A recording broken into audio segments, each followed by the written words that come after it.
Hi guys, may nakita kami yard sale, so babalik kami. Ano naman ngayon, pag weekends, nag-yard sale talaga tayo. Paninda sa ating tindahan. Mabenta kasi dun ang mga toys. So, dinaanan lang namin. Walang plano, pero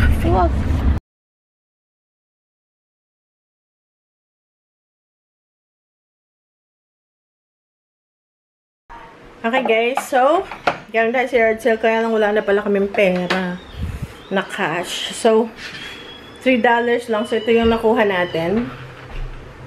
Very sturdy siya. Napakaganda. Ito. Ayan guys. Parang pwede dito yung sa mga bata na mga papel sa school, tapos i-slide po. So, $5 yung price niya. Tinawaran namin yung $3 kasi yun na lang pala yung pera namin. Akala ko naman, sabi ko sa asawa ko, meron kang dalang pera na cash kasi cash lang dun. Sabi, meron. Nung din yung $3. Ayan, at least meron. Super ganda niya. Very sturdy talaga. Okay guys. Alright guys, so pagkatapos ngayon pupunta tayo sa store, sa vendor mall, or dun sa ating tindahan. Magsiset up lang. Last time na nagpunta kami doon is 2 weeks. So, ang setup namin instead of every week is every 2 weeks na lang. Twice a month. Yun lang. Yun lang yung time na pumupunta kami. Yun lang yung time na pumupunta kami doon. And may natapong gatas.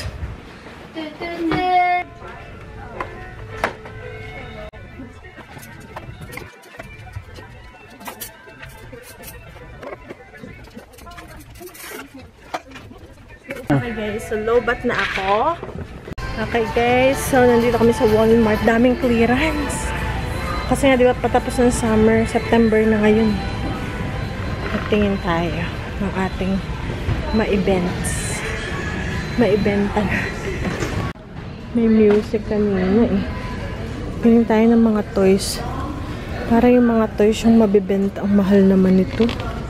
44 clearance na. Mahal, mga Barbie, si Ken, mahal. Ice, thirst quencher. Mahal pa rin. Meron ako nakita mga bag, mura lang. Ito, Barbie. Ariel. Yun, mura yan. Ito naman, love it. Tingnan natin guys. Yun yung guys, ang cute nito. Oh, $14 na lang, dating 22. Parang na 700, 800 pesos. Ang cute na. May cabinet na, mga lampshade. Kahit na mga laruan. Ito mahal pa. Tripod, mga vlogging, vlogger playset. May laptop. Ito yung dapat na ko eh. Ang cute mga laruan. Hatch animals. Tingnan ko pa. Hindi pa rin ako medyo natutuwa sa mga presyo eh. Ito Hot Wheels Special Edition.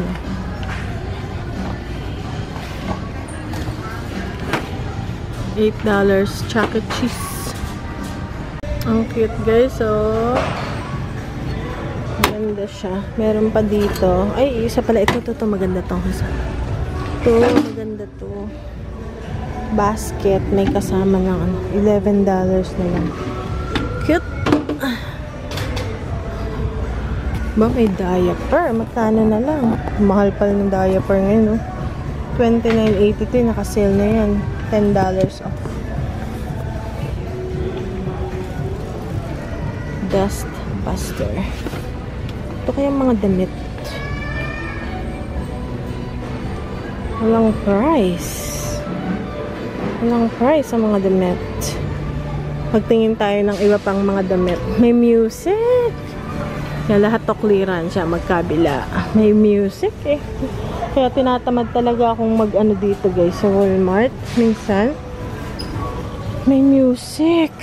Ito. $2.50. Cute. Parang pencil case. Ayun.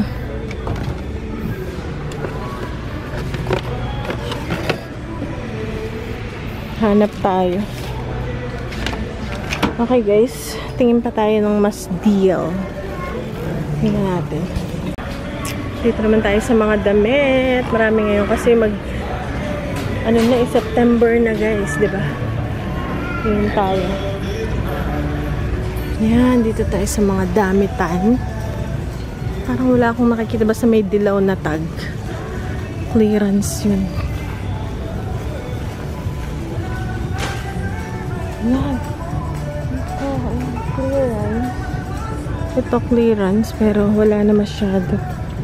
Uy, ang cute nito. Kay Ben. $4.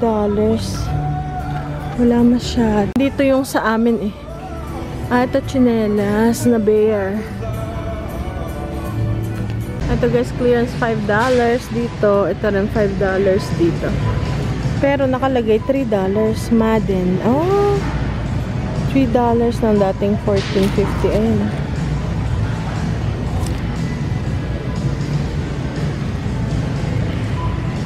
$7. $3 na lang. Merong mga 15. Pero merong halo-halo may 5. Pero merong $3. That's good.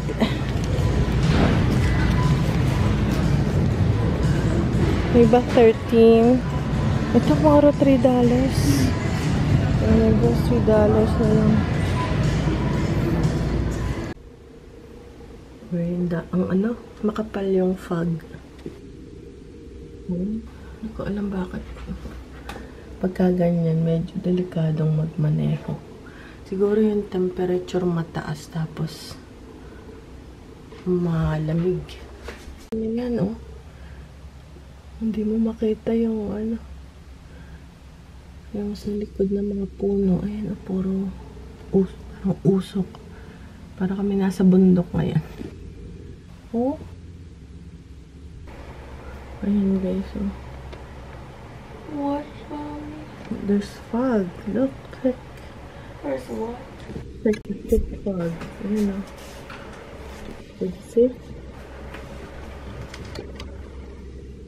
Mamamatay na guys ang aking mga halaman. Especially itong marigold. Tingnan nyo guys. Oh, kasi malamig na. So, kukolektahin ko yung mga buto. Ayan, oh, wala na. Pero itong isa, okay pa. Isang ano lang to, isang plant lang. Ito, okay pa. Ito naman yung pang fall ito. Ito yung mamumulaklak. Namatay itong ano na to. Siguro sa init. Tapos diniligan ko to kahapon eh. Ayan oh.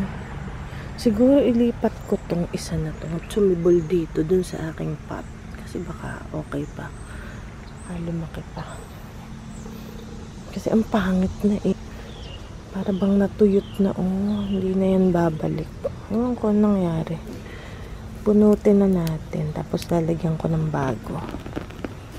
Siguro pangit na yung lupa. Hindi ko kasi ito na-replenish ba. Yung hindi ko siya nadagdagan ng amendment. Hindi ko siya nadagdagan. So yan, binunot na natin. Kasi ang pangat na itsura. Ay, pati ito pala. Ay, there's something. Siguro hindi naaarawan. Time ko muna lagay. Ito yung ano eh. So, bubunutin ko yung healthy. Tingnan ko kung sisibol. Okay. Bunutin natin mamaya at ililipat natin. Si Bebang, di magkain. Yung pala naghahanap kay Bebang. Yan si Bebang. Come on, Bebang. Bebang, come on. Dali. Hey, come on. Nagle-lesson yung mga bata. Tama. Ito yung school ng mga bata. Yung mga school ng mga bata. So, magluto tayo ng kay mother na pagkain sa kay father. So, yan. Ang ating manok. Aray, ang init. Manok. Tapos, patatas. Tapos, ito yung kadaming cabbage. Nilaga. Tapos, mayroon pa. Dahil hindi nakasya, may ako na to. Isa pa. So, isang buong malaki. Uy. Hayaan mo natin ng lumambot. Si Bebang. Ano yan? Every morning may routine yan. Mag-milk si Bebang. May pala sila maggatas talaga. May sugat si Bebang. Napaaway si Durian. She was fighting with the neighborhood cat. Last night. Ating estudyante. Yung isa medyo may congestion, kaya medyo late siya. Pero 9 pa naman yung kanyang live lesson. So, medyo malamig-lamig yun. Pero, lumalamig, pero umaano ulit, umiinit ulit. Maya ko na lang bunutin yung halaman niya. Nawala na yung fog. Fog. Kuya! Tulog pa ang kuya. Sige guys, maya-maya na lang.